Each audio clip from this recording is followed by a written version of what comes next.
This right here was your first ever credit card. Yes, I said it. Your social security card is a credit card. The social security card and the birth certificate, by their law, basically says your child is a property of the state. Go research and educate yourself about the birth certificate and the social security card. We've been lied to. Have you ever wondered why you have a social security number?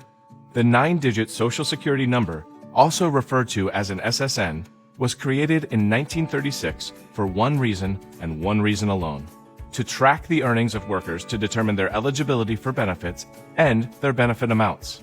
Since the Social Security Act was passed in 1935, employers throughout the U.S. have collected payroll taxes from workers' paychecks.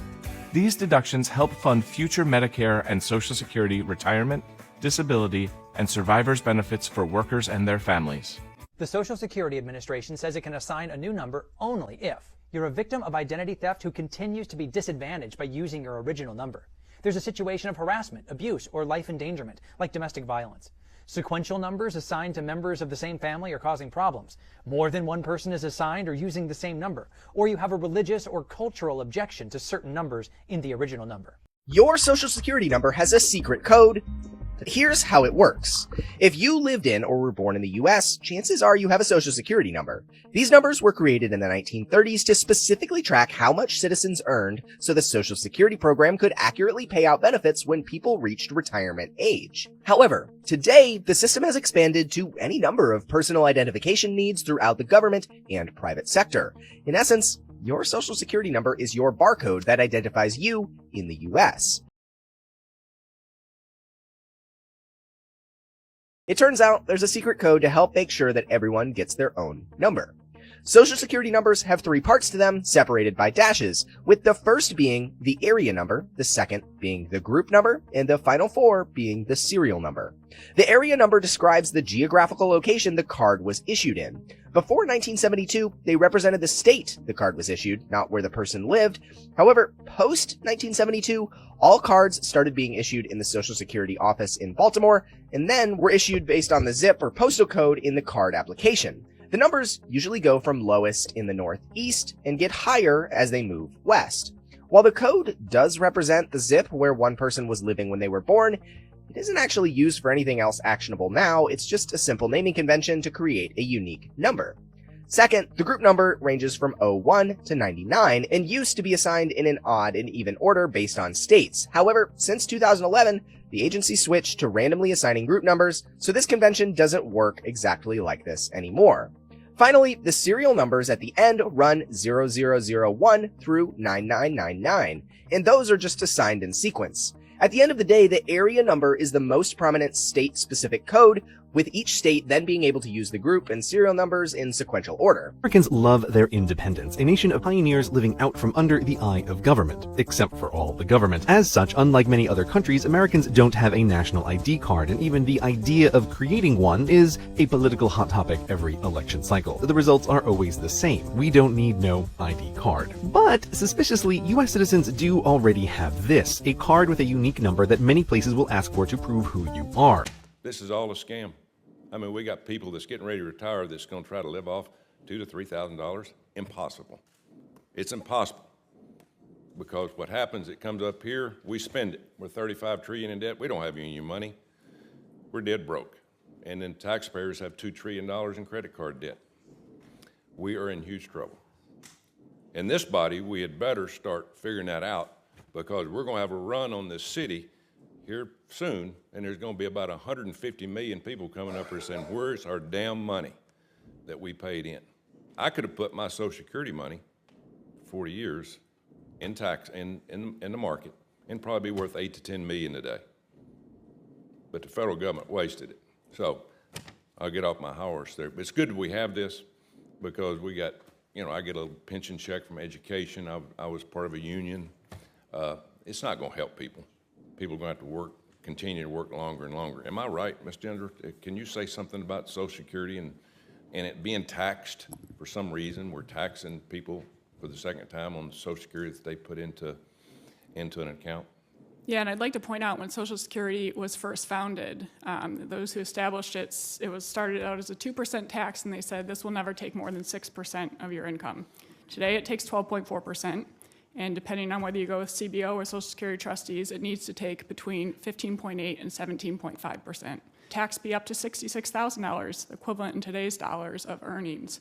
But over time it has expanded massively, and the money has been spent every year. So whereas everybody thinks this money's been set aside for me, no, for the past 13 years, every dollar that has gone out of workers' paychecks has gone immediately to pay promised benefits. And that's what happens when you have a system that enables those in charge of it to spend the money in the immediate term and leave the buck to the next generation. That security has grown so much, it's actually to the detriment of lower income workers in particular, who have to pay such a large share of their paycheck to Social Security. They have little left to save for retirement, and then lower income and African American workers have the lowest life expectancies. So they are the most likely to get nothing back in return, and they might get nothing back. Based off your Social Security card, there's a number on the back of your Social Security card. So, I'm going to show you where they say go and see how much money you got. You go to this website right here. It's called treasurydirect.gov. So once you get here, you go to individuals, go to tools, click on that. Then when you go to tools, you go down here to saving bonds calculator. So you click on that. And then what you want to do is find what your paper bond is worth. So they said that all of us have this bank account, a Social Security number, or you could use your birth certificate. But I see a lot of people talking about it. But you click on this, say get started. I'm going to show you how it works. Down here, say savings bonds calculator. So as of October 2021. So you got the EE bonds and you got the I bonds and E bonds and saving notes. I'm going to show you something here. Well, what you want to do, I'm going to just show you this EE bonds. We're going to go 10,000 denominations. And it says enter a serial number. And on the back of your Social Security card, you have a serial number. But that don't even matter, because if you put that serial number in there, it's going to give you the same numbers. I'm going to show you. But we're going to go here. We're going to put 1930. We're going to put, let's say January 01/1931. I'm going to just put this number in there just to show you what's going on. So you hit the calculation here. This is the EE bond.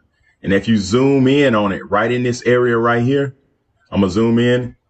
It says this is dated for EE bonds if you was born through this date right here, January of 1980 through this year, 2021.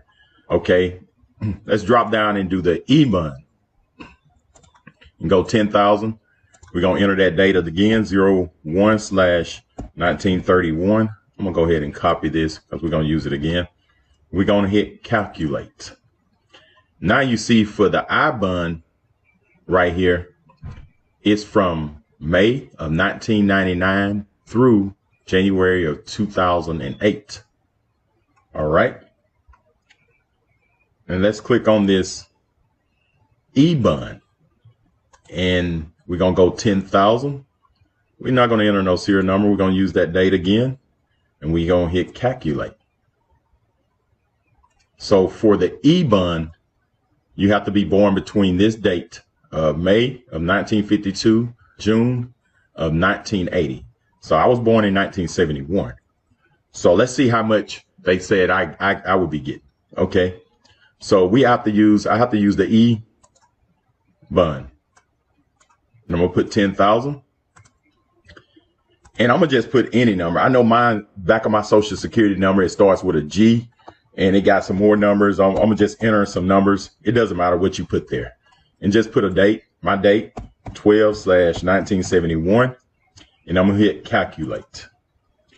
And you see right 7,500, the value as of, and it's only do it for 30 years. You see right here, it says it started in December 1971. And its final maturity date was December 2001. So that right there, you're looking at 30 years. So it say I started off with, it say what was put in there was $7,500. And with the interest, this compound interest, so now it's worth $50,664.